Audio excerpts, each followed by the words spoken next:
कहानी कर्मों का हिसाब। एक भिखारी रोज एक दरवाजे पर जाता और भीख के लिए आवाज लगाता। जब घर का मालिक बाहर आता तो उसे गंदी गंदी गालियां और ताने देता। मर जाओ, काम क्यों नहीं करते, जीवन भर भीख मांगते रहोगे। कभी कभी गुस्से में उसे धकेल भी देता, पर भिखारी बस इतना ही कहता, ईश्वर तुम्हारे पापों को क्षमा करे। एक दिन सेठ बड़े गुस्से में था, शायद व्यापार में घाटा हुआ था। वो भिखारी उसी वक्त भीख मांगने आ गया। सेठ ने आव देखा ना ताव, सीधा उसे पत्थर दे मारा।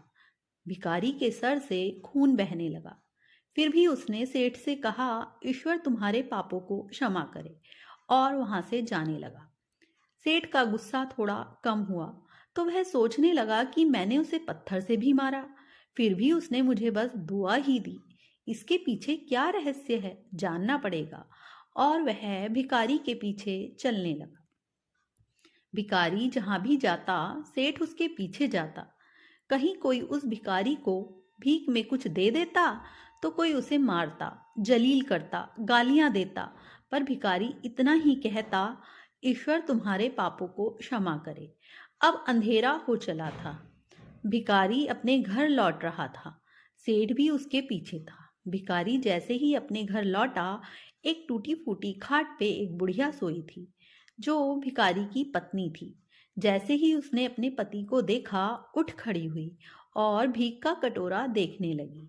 उस भीख के कटोरे में मात्र आधी बासी रोटी थी। उसे देखते ही बुढ़िया बोली, बस इतना ही और कुछ नहीं? और ये आपका सर कहाँ फूट गया? भिखारी बोला, हाँ बस इतना ही। किसी ने कुछ नहीं दिया, सबने गालियां दी, पत्थर मारे, इसलिए ये सर फूट गया।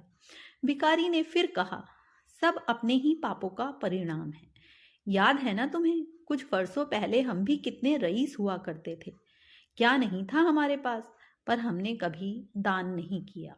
याद है तुम्हें वो अंधा भिखारी? बुढ़िया की आंखों में आंसू आ गए और उसने कहा, हाँ, कैसे हम उस अंधे भिखारी का मजाक उड़ाते थे, कैसे उसे रोटियों की जगह खाली कागज रख देते थे, कैसे हम उसे जलील करते थे, कैसे हम उसे कभी कभार मार व धकेल देते थे। अब बुढ़िया ने कहा, हाँ सब याद है मुझे, कैसे मैंने भी उसे राह नहीं दिखाई और घर के बने नाले में गिरा दिया। जब भी वह रोटियां मांगता था, मैंने उसे बस गालियां ही दी। एक बार तो उसका कटोरा तक फेंक दिया। और वो अंधा भिखारी हमेशा कहता था, तुम्हारे पापों का हिसाब ईश्वर करेंगे, मैं नहीं। आज उस भिखारी की बद्दुआ और हाय हमें ले डूबी। फिर भिखारी ने कहा, पर मैं किसी को बद्दुआ नहीं देता, चाहे मेरे साथ कितनी भी ज्यादती क्यों ना हो जाए। मेरे लब पर हमेशा दुआ रहती है। मैं अब नहीं चाहता कि कोई और इतने बुरे दिन देखे। मेरे साथ अन्याय करने वालों को भी मैं दुआ देता हूँ, क्योंकि उनको मालूम ही नहीं वो क्या पाप कर रहे हैं, जो सीधा ईश्वर देख रहा है। जैसी हमने भुगती है, कोई और ना भुगते। इसलिए मेरे दिल से बस अपना हाल देख दुआ ही निकलती है। सेठ चुपके चुपके सब सुन रहा था।